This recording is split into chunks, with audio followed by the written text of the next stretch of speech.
Good evening, everybody. Welcome to a new season here at North American Grand Prix, coming to you live from Daytona International Motor Speedway. It's the North American Grand Prix Monday night GT2 League, and we are in single lap qualifying here for the feature race, the 2-hour feature race next week. Alex Scott about to start his hot lap here. But before we go any further, let me introduce my broadcast partner here. As always, Brad Maris. Brad, welcome. Thanks, Al. Incredibly excited to be back here after a relatively long layoff. I can tell you that I'm pretty much ready to go to kick the season 23 off. I know these drivers are as well. And gotta love the Superpole. Here we go. Alex Scott's gonna fire it up. Yeah, Alex Scott in the Corvette. Ooh, taking it sideways into turn one. Let's go on. Jump on board with him.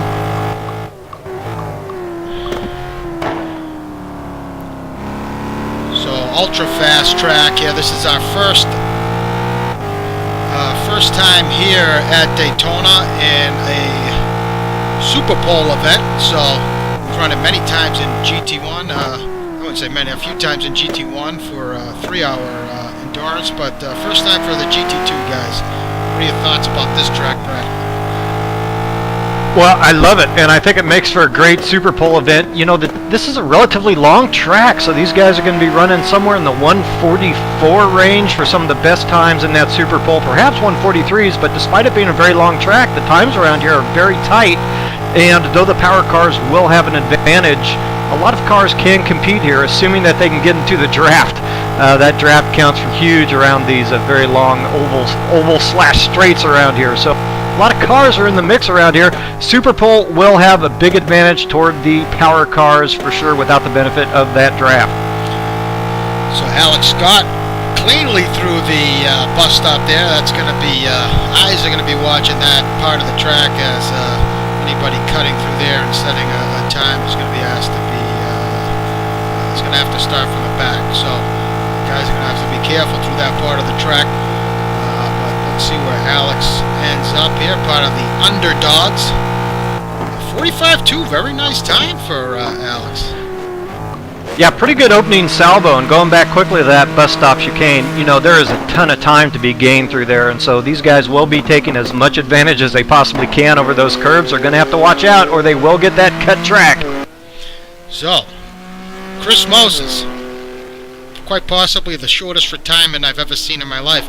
I don't think he even missed a race. So he is back, not part of PMR. He's actually filling in, doing a substitute role here this week for Jesse Caldani, part of 05 Motorsports. Jesse not able to attend, so Chris Moses is filling in. So Chris in the Gumpert. Can never count Chris out here. I don't think it really matters what car he drives around here. He always gets it to go quick. Especially this track. Now, we have run this track a couple times in the GT2 class. Chris Moses does have a win here in the inaugural GT2 event in the TVR. No longer a part of this series here, that TVR, but nonetheless, a multiple time winner here is Chris Moses. So an interesting fill-in here for Jesse Caldani and that 05 Motorsports team, and an interesting team this would be, I think, Chris Moses and David Poole going forward, but I guess that ride is temporary. So Chris up nearly half a second there through the second split, but and really, go ahead. Sorry, really did do a good job getting through that bus stop chicane.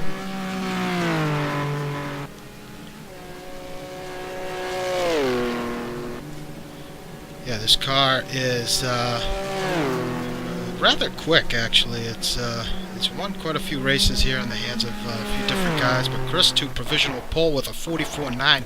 Chris had the previous best here with a 45 flat. He just bettered that, but I got a feeling that that time is not going to hold up as John Wathen now takes to the track. So nice to see guys following direction here and going out in order without much of a delay quite yet.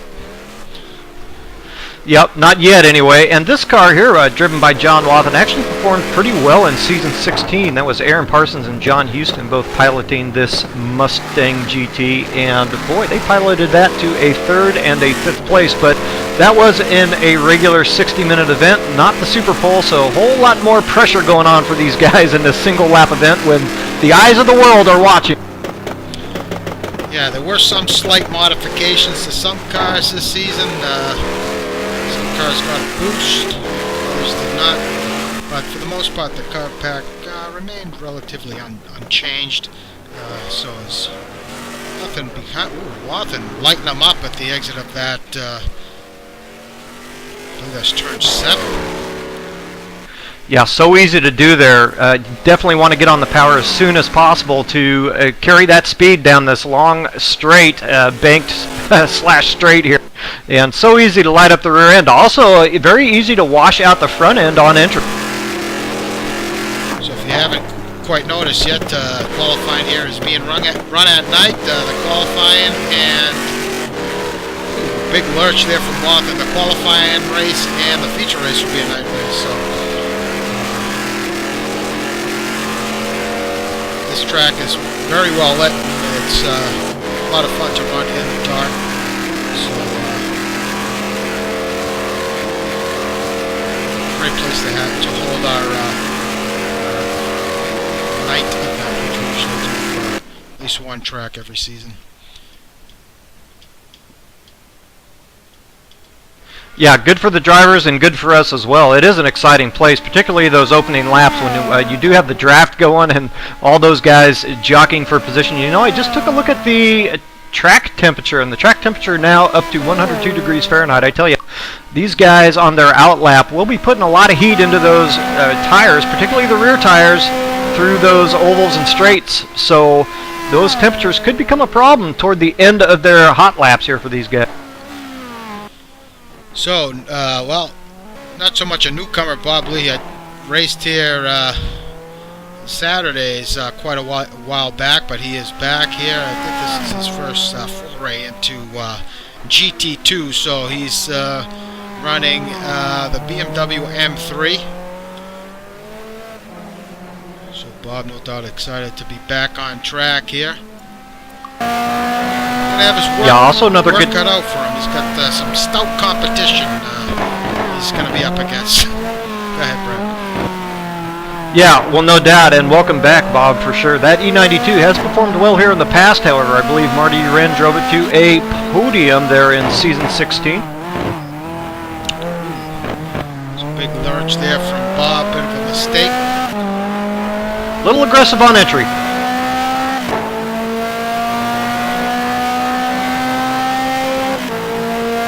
Well, it's going to be interesting. We didn't have a chance to go over a lot of news and notes before we went live for this track, right into qualifying, but like you say, there are quite a few driver lineup changes here, a few car tweaks. Going to be interesting to make note of those as the night progresses.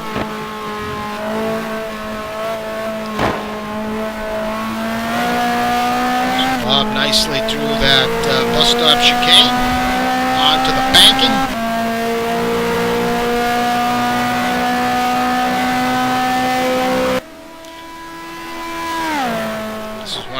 One of the tracks, obviously, that the draft plays a huge role. It's going to be interesting to see how these cars react during race conditions here as they tuck underneath one another. Chuck Carter, second half of Your Dog My Face Racing, teammate of John Wathen. Ooh, Chuck hanging on to it. For a minute there, looked like he was taking it off into the grass. He hung on to it. It looks like we have someone out of order.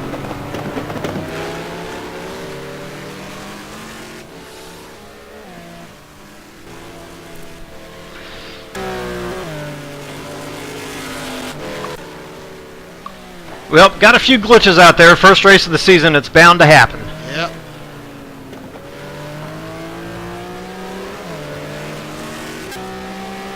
Man, it looks like that would actually be Brian Story. Yeah, making a bit of a bobble. Yep. taking care of that. I'm just about to tell him to park it. But yeah, we started off smoothly.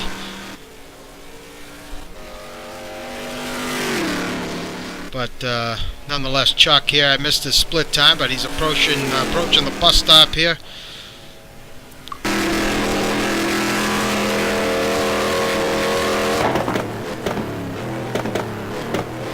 So Chuck, about 3 seconds off the pace.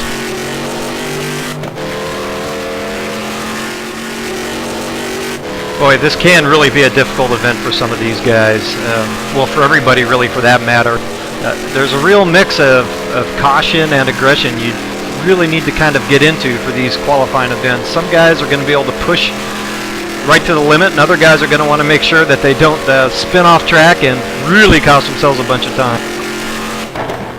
So Chuck moves to 5th with a 48.7. Chris Moses currently on provisional pole with a 44.9, followed by Alex Scott. So now Brian Story, he's finally back out there after pulling it into the pits. So Brian on his outlap. So it gives us a little bit of time here, Brad. So yeah, we got a couple new guys. Bob Lee, Sebastian Moreno, another newcomer here. PMR no longer racing in GTR2. They have folded.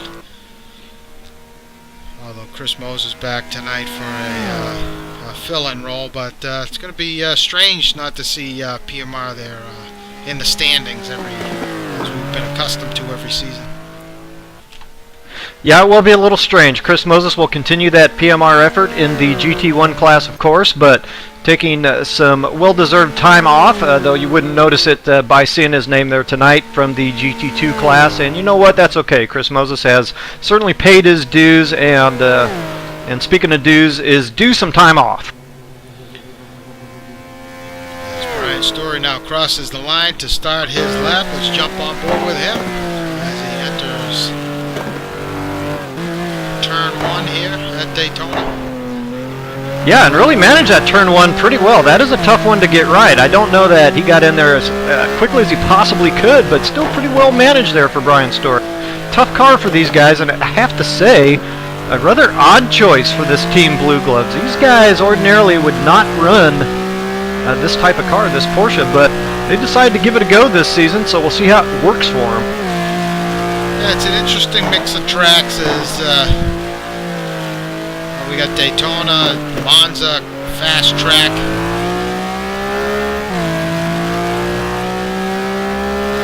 Not so sure how this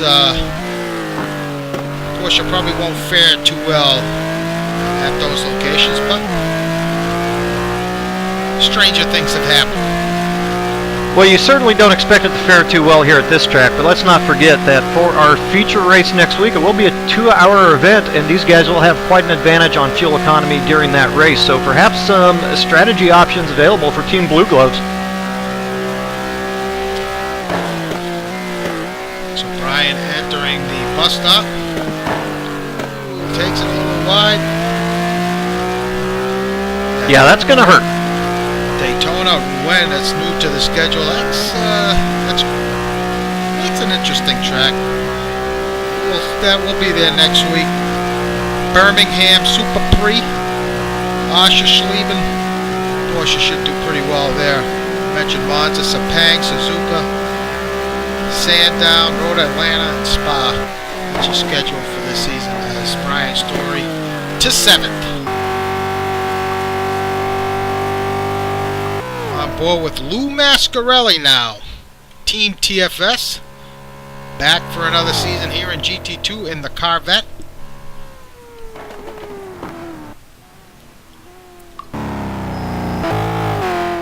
Well, interesting entry there for Lou. I think he missed a shift there or something.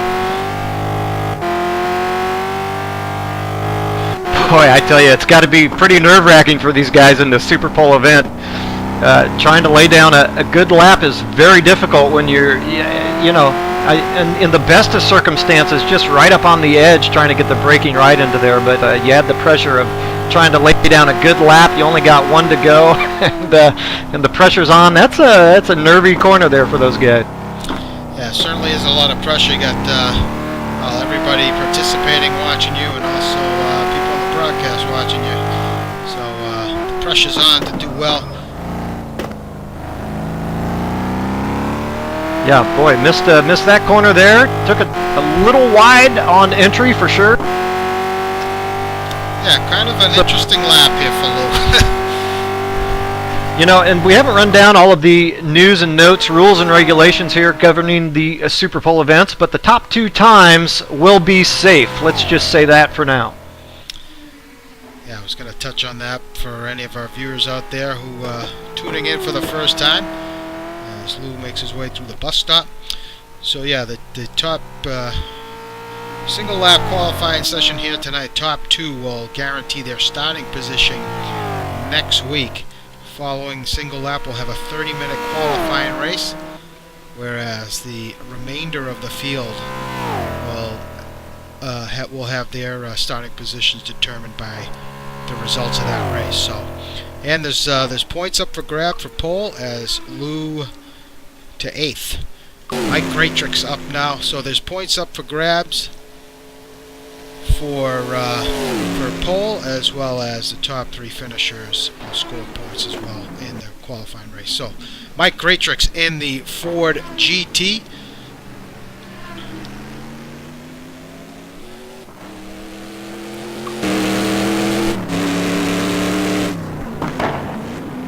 Robertson racing the Ford.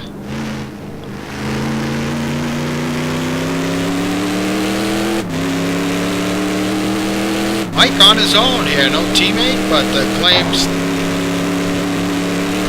Ford all. I believe last year he played last season he played more of a substitute role, but this season looks like he's going to stick with this Ford for the season. Yeah, it's a good choice, and Mike has really been coming along here the last couple 3 seasons, improving results week by week and season by season. So looking to jump into the fray here in the GT2 class as well, and hey, why not? Well, this Ford should be pretty quick around this track.